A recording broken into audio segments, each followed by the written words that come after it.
16강 윤리분류학과 생명윤리입니다. 여러분들. 윤리분류학과 생명윤리입니다. 이렇게 어려운 부분이 아니기 때문에 좀 편안한 마음으로 들으셔도 됩니다. 됐나요? 자, 모두 다 화이팅! 자, 생명윤리입니다. 생명윤리.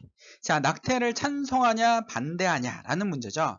그치? 낙태를 찬성하는 사람은 선택은 여성의 자유다라고 생각하는 겁니다. 왜냐하면 남자도 남자의 몸을 치료하든지 말든지 선택할 수 있기 때문에 여자도 낙태를 하는 건 여자의 권리다. 그러니까 태아는 여성의 몸이다 라고 생각하는 거죠.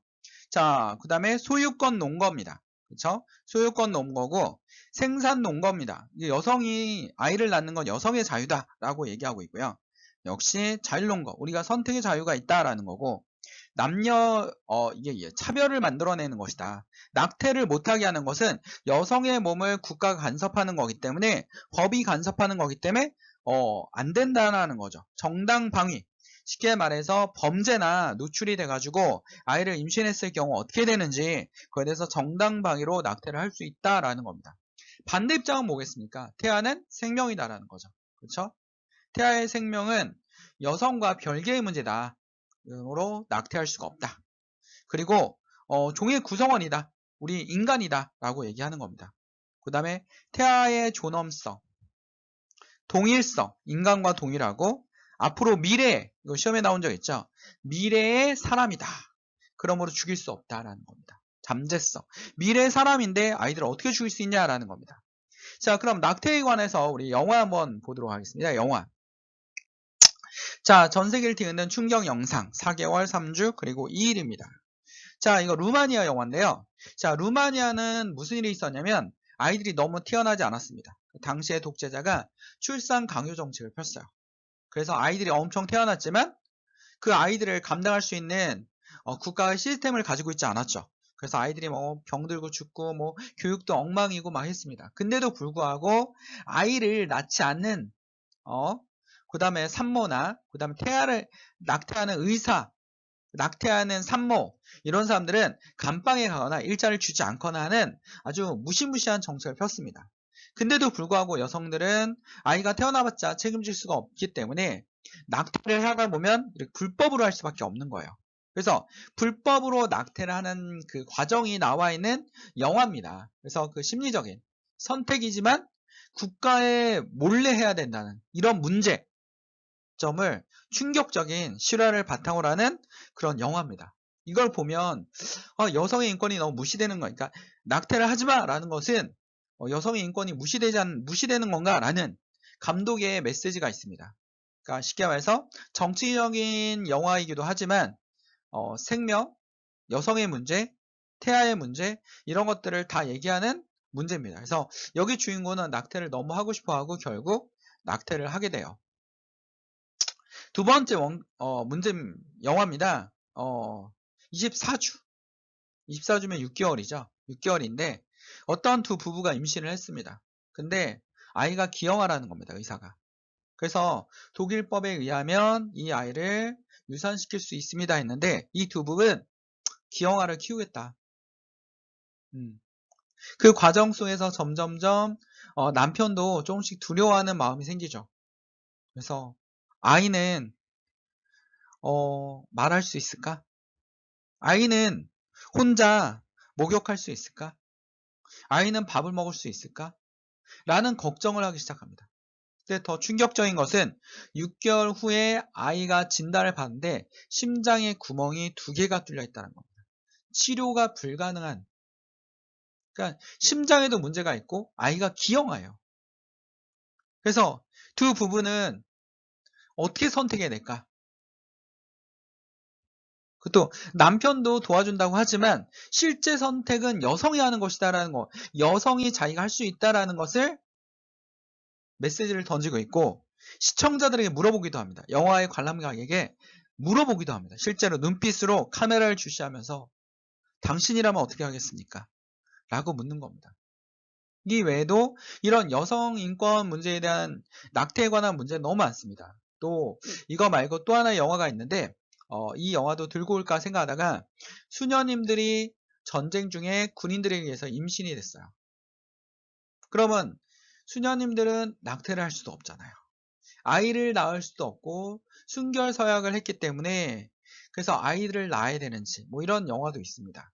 굉장히 감독들이 사회 문제에 대해서 굉장히 많은 이슈를 던지는 영화들입니다. 그래서 낙태에 대한 문제는 여러분들이 구분을 하셔야 돼요. 어떻게 구분하는 겁니까? 낙태 찬성론자가 주장하는 거, 반대론자가 주장하는 것만 알고 있으면 됩니다. 여러분들에게 뭐 답을 요구하는 문제가 아닙니다. A냐 B냐가 아니라 이들은 이걸 주장하고 이건 이걸 주장한다 라는 것을 문제에서 물어볼 겁니다. 됐나요? 됐습니까? 두 번째 안락사 문제입니다. 우리나라 안락사가 없는 나라입니다. 안락사가 없고 최근에 존엄사가 이루어졌는데 안락사하고 존엄사는 다른 겁니다. 다른 거예요. 존엄사는 뭐냐면 존엄사는 연명치료를 하는데 가능성이 없고 가족들이 너무나 힘들었을 때 치료를 중단하는 거예요. 그럼 환자가 생명을 유지장치들을 다 뺐을 때 죽을 수도 있고 뭐 유지가 될 수도 있지만 거의 죽을 확률이 높겠죠. 그게 바로 존엄사입니다. 안락사는 뭡니까? 아프지도 않지만 아프기도 하고 했을 때 강제로 약물을 투입해서 사망시키는 겁니다. 의학 사망이죠. 살인을 하는 거죠, 거의. 우리나라는 안락사가 부작용이 있을 것 같다 해서 이걸 반대해요. 그런데 안락사를 찬성하는 나라가 있죠. 어딥니까? 네덜란드. 안락사를 할 수 있는 나라입니다. 심지어는 안락사는 뭐 이렇게 전자제품이 나오는 나라예요. 30분 만에 편안하게 죽을 수 있는 제품입니다. 뭐 이런 게 나오는 나라예요. 우리나라에서는 이해할 수 없지만 당시 죽을 수 있는 권리가 있다라는 거죠. 찬성하는 사람은 뭐냐면 인간이 자신이 신체, 생명과 죽음에 대한 권리가 있다라는 겁니다. 자율성을 존중해줘야 된다. 과다한 치료비 부담 문제. 과다한 치료비 부담 문제는 존엄사로도 해결할 수 있는데 과다한 치료 문제가 또 돼도 되고요. 다수의 생명을 살 수 있는 방안. 왜냐면 자 우리나라 법에 의하면 이제 사람이 죽었을 때 뇌사설이 있고 이것도 이제 들어가면 복잡한데요. 그냥 간단하게 할게요. 뇌사설이 있고 심폐사가 있습니다. 심폐사가 있어요. 우리나라 뇌가 정지되면 사망이다라고 하는 게 뇌사설이에요. 심폐사는 심장과 폐가 정지되면 사망이다라는 겁니다. 그래서 뭐 세포 사망사도 있어요. 뭐 세포가 썩어 들어가면 그때 이제 사망이다 인정하는 건데 뇌사설을 인정하면 어떤 일이 벌어지면 심장과 폐가 건강한 상태일 수도 있어요. 그렇죠? 그렇기 때문에 뭘 할 수 있냐면 기증을 할 수 있죠. 장기 기증을 할 수 있습니다. 근데 우리나라는 심장과 폐가 멈춰야 사망이기 때문에 이렇게 되면 장기 기증이 힘들어지기 때문에 좀 힘듭니다. 그래서 장기 기증을 할 수 있다. 뇌사설을 안락사를 다수의 생명을 살 수 있는 방안이다. 장기 기증을 할 수 있다라는 거고 안락사의 반대는 생명의 존엄성을 침해할 수 없다. 즉 터무니없이 의사에 의해서 살해당할 수 있다. 자연법 윤리입니다. 자연의 질서에 어긋난다. 태어나는 것도 우리 마음대로 한 게 아닌데 그쵸? 죽는 것도 자연의 원리이기 때문에 어쩔 수 없다. 인간의 의무에서 벗어난 행위다.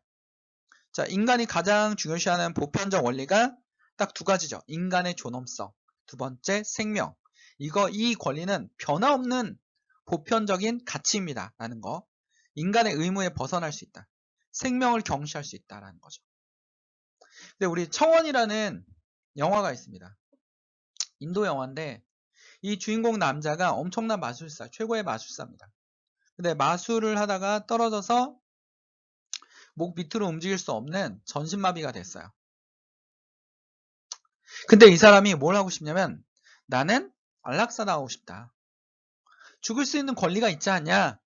라고 하면서 이 영화의 전개는 논쟁, 사건, 그리고 과거에 대한 왜 이 사람이 너무 잘 나갔는데 잘 나갔던 장면과 그 다음에 사고가 일어났던 장면 이것들을 다 보여주면서 이 여인은 간호사예요. 간호사인데 간호사인데 이 영화에서 인도에 대한 여성의 문제도 약간 나오긴 합니다.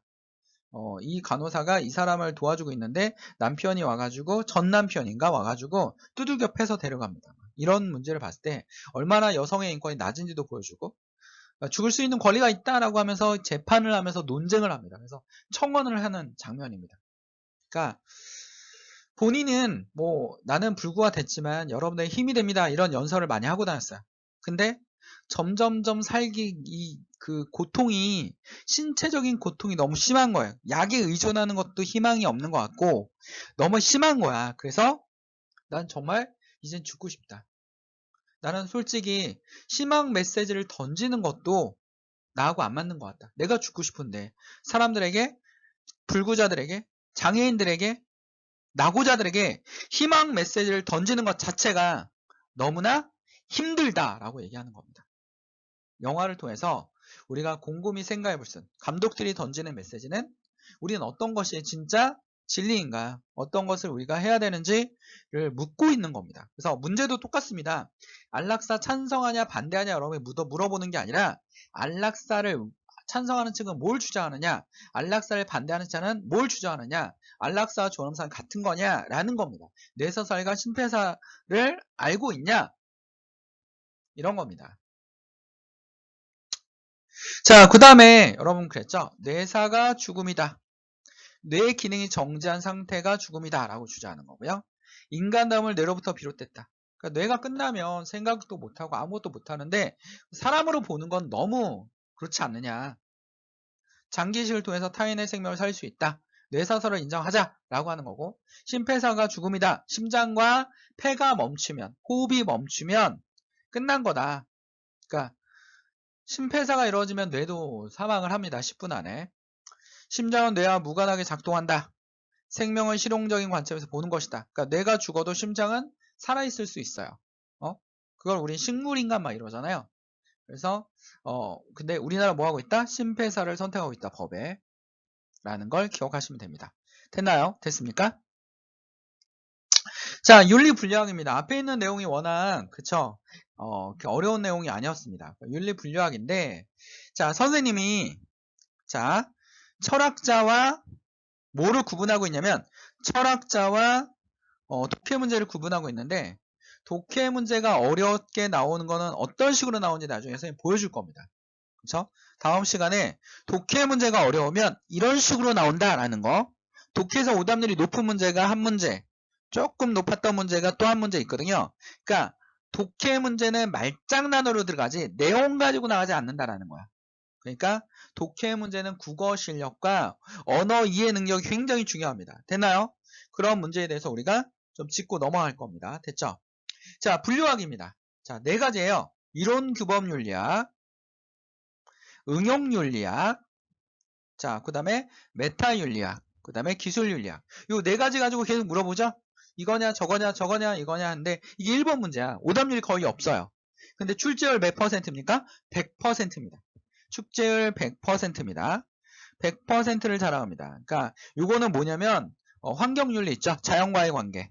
환경윤리, 형벌윤리, 그 다음에 뭡니까? 해외 원조 이런 것처럼 100% 윤리학입니다. 100% 출제되는 건데, 자, 이론 규범 윤리학은 뭐냐면 아주 쉽게 얘기하면 뭡니까? 칸트의 의무론. 철학을 바탕으로 하죠. 칸트의 의무론을 기본으로 한 윤리학. 실천 윤리학이죠. 자, 칸트의 의무론. 그 다음에 우리 악과 선을 어떻게 구분한다? 쾌락으로 구분한다. 쾌락과 고통을 구한다. 누굽니까? 공리주의. 이런 게 이론 규범 윤리학이에요. 공리주의. 됐나요? 됐습니까? 자, 그래서 이론 규범 윤리학은 뭐 정의론이라든지 이런 것들을 합니다. 그래서 어떤 원리가 윤리적 행위의 근본 원리를 성립할 수 있는 연구는 학문입니다. 근데 이런 윤리로 오늘날에 엄청나게 많은 이슈들이 있죠. 안락사, 그 다음에 또 뭐가 있으면 낙태 문제, 그치? 이런 문제들이 너무 많아요. 그치? 생명윤리, 그치? 이런 문제들이 많습니다. 그 다음에 여러분 또 뭡니까? 우리가 동물들을 저렇게 키워서 먹을 것이냐, 그치? 소를 저렇게 키워서 먹을 것이냐라는 동물 윤리학도 있고, 그 다음에 뭡니까? 여러분들이 입고 다니는 겨울에 라쿤 잠바, 라쿤을 죽여야지만 그 잠바 하나 만들어지는 거잖아. 그치? 그 다음에 양털, 면직물, 그 이 양털, 일부 농장에서는 아주 잔인하게 양털을 벗겨내죠. 피부까지 벗겨내는, 그러니까 막 양이 죽으려고 하더라고요. 거의 고문에 가까운, 최고의 고문에 가까운 이런 여러 가지 문제, 전쟁 문제, 그 다음에 정치적인 이슈들, 이런 거를 윤리학으로 어떻게 접할 것이냐라는 겁니다. 인간도 굶고 있는데 동물까지 우리가 생각해야 되느냐라는 이런 문제가 있잖아요. 그게 응용윤리학이에요. 응용윤리학은 뭡니까? 자, 이론 규범 윤리학을 좀 더 기초로 해서, 이론 규범 윤리학을 활용해서 과학이나 그 다음에 현대의 가치관이나 그런 문제를 토대로 해서 현실 문제를 해결하는 거예요. 그쵸? 굉장히 확장한 겁니다. 기아로 굶어 죽는 아이들에 대한, 기아가 많이 줄어들었지만 이 기아 문제를 어떻게 해결할 것이냐. 그쵸? 그 다음에 젊은 층의 뭐 주택 문제를 어떻게 해결할 것이냐 라는 거, 이런 것들. 그 다음에 물질 만능주의, 전쟁, 이런 걸 어떻게 해결할 것이냐 라는 겁니다. 이 모든 것을 어떻게 해결할지에 대해서 우리가 물어보는 것이 바로 뭐예요? 응용윤리학이에요. 응용윤리학입니다.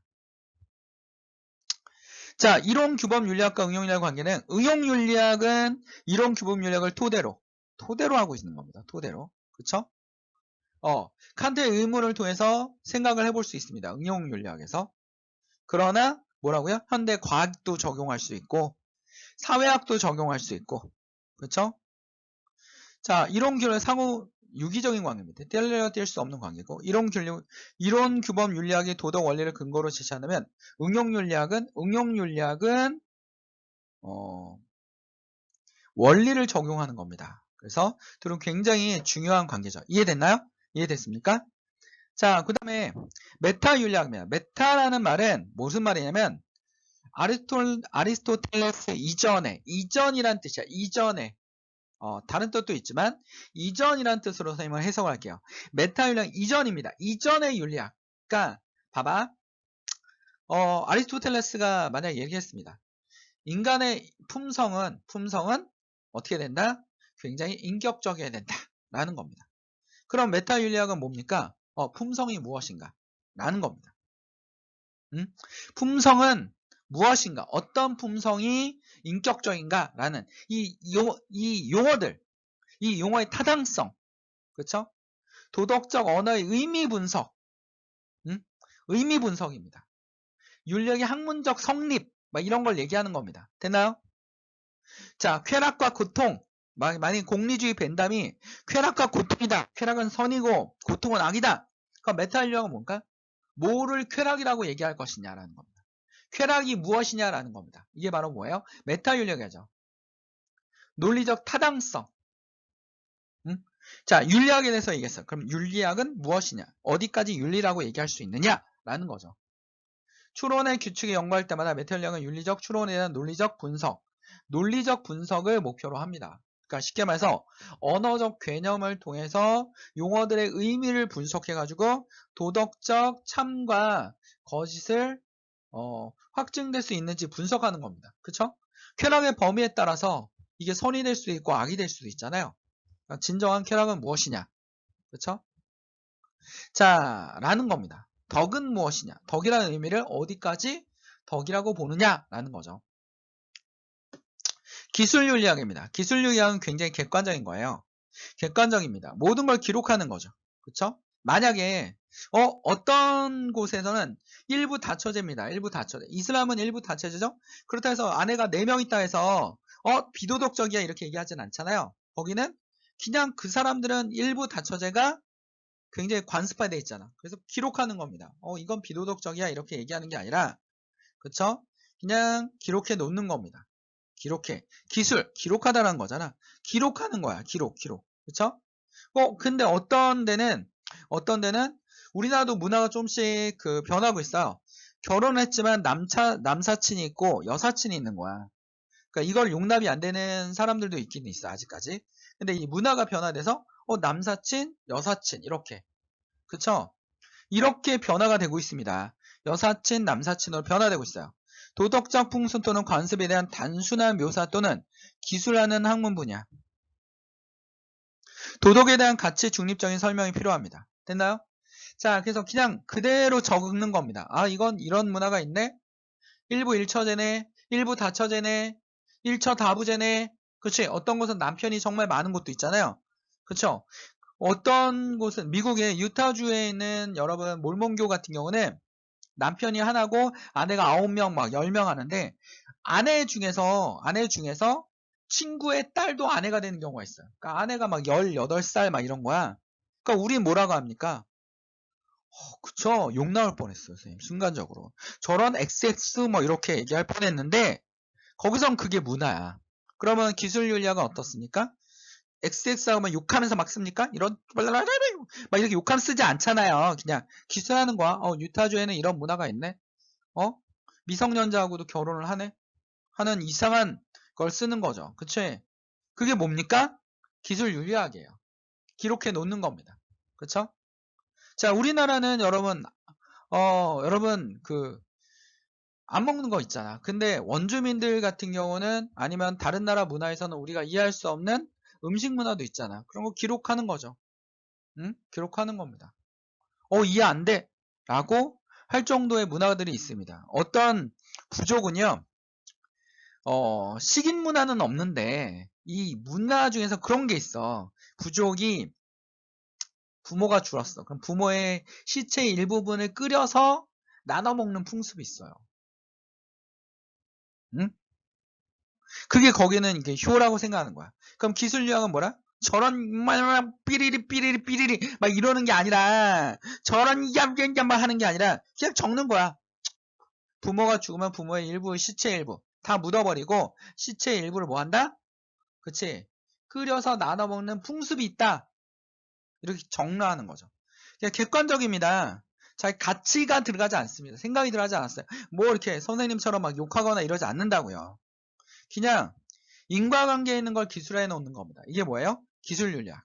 됐죠? 그래서 메타윤리학, 기술윤리학, 그 다음에 규범윤리학, 응용윤리학.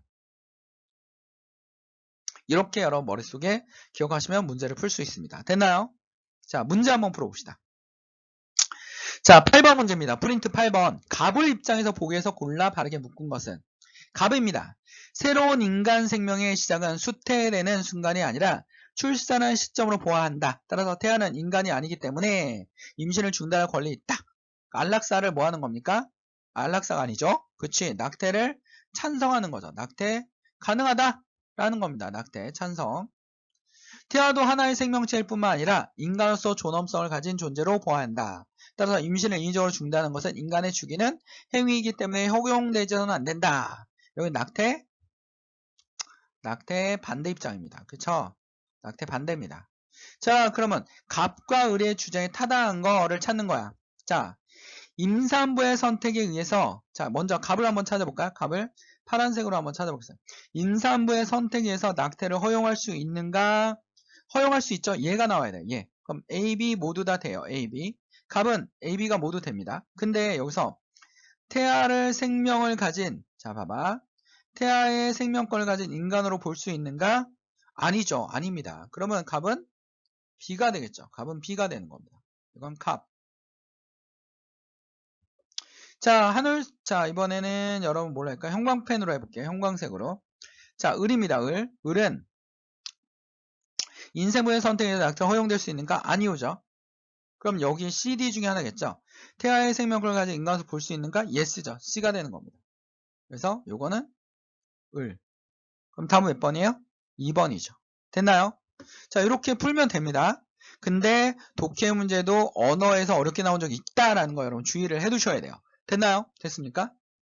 자, 다음 장으로 넘어가서 자, 9번 문제입니다. 프린트 9번 한번 보세요. 기억에 들어갈 진술을 가장 적절한 것은 나는 윤리학의 근본 과제가 현실에 적용 가능한 도덕적 규범이나 원칙을 탐구하여 구체적인 삶의 문제를 적용하는 것으로 본다. 무슨 윤리학? 그치, 응용윤리학. 그치, 응용윤리학입니다. 자, 그런데 어떤 사람들은 현실적인 도덕의 삶에 대한 경험의 일부이기 때문에 경험적으로 연구할 수 있다는 관점에서 경험적으로 연구할 수 있대요. 윤리학의 근본 과제가 어떤 문화나 사회 도덕적인 현상을 가치 판단 없이 가치 중립이죠. 객관적으로 기술해야 된다. 이걸 뭐라 그래? 그치? 무슨 윤리학? 어떤 사람들은 기술 윤리학 본다. 나는 이러한 입장에서 그러니까 응용 윤리학에서 기술 윤리학은 뭐라고 생각한다? 기술 윤리학은 뭐 삐리리 땡땡땡이다 생각한다. 뭐 이렇게 볼 수 있는 거죠. 그쵸? 볼 수 있는 겁니다. 1번 도덕적 추론에 대한 논리적 구조가 도덕적 추론에 대한 논리적 구조 분석이 필요하다. 이건 뭡니까? 메타 윤리학이죠.